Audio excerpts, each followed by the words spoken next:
Welcome our viewers to Novel Tutorials.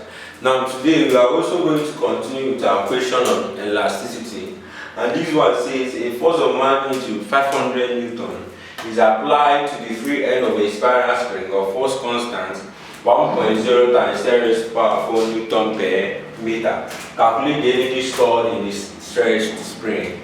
Now solution. Now the energy stored in the stretched spring is given as work done, which is equals to 1 over 2 Fa.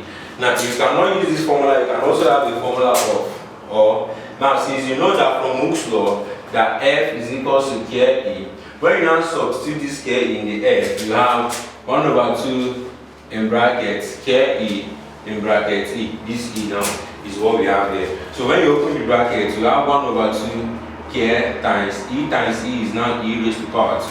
Now the work done in a spiral spring or the energy stored is equal to 1 over 2 Fe or 1 over 2 Ke squared. Now, if you look at the parameters that are given in the equation, you have a force of 500 Newton and a force constant of 1.0 times 10 raised to the power 4 Newton per meter. Now, but in the two formulas that you can use, you need the extension of the material, but in the equation the extension wasn't given, and that's not a hard thing to get because you know that F is equals to Ke.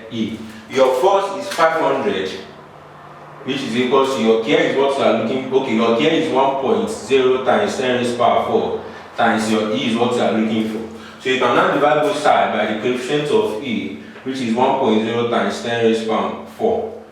Okay, when you divide, you have your E is equals to 1.0 times 10 raised to the power 4, which is now equals to 500. You have 500 all over 1.0 times 10 raised to the power 4. 1.0 is still 1 is still 1. So 500 divided by 1 is 500 times. Then when plus 4, because this is plus 4 is crossing the division sign, it changes to minus. So you have times 10 raised to the power minus 4.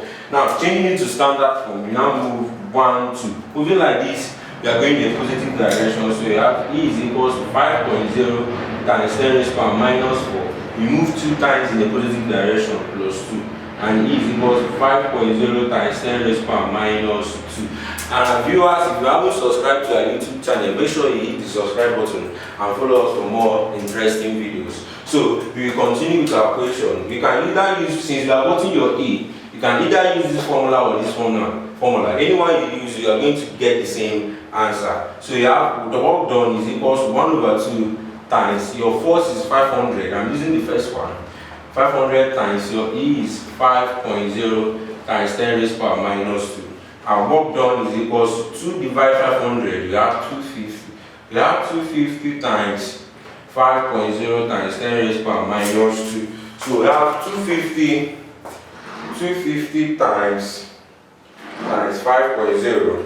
You have work done is equals to 1250 times 10 raised to the power minus 2. 1250, that's 250 times 5.0. Now, changing it to standard form, you have 1, 2, 3. So you'll be having, or basically you can say 1250 times 10 raised to the power minus 2. Since you have minus 2, you can go as 1, 2. And your work done will be 12.5. Now the unit of work done and energy stored in a spiral spring is joules, which is denoted as J. So your final answer is 12.5 joules, and that is the correct answer. Thank you very much.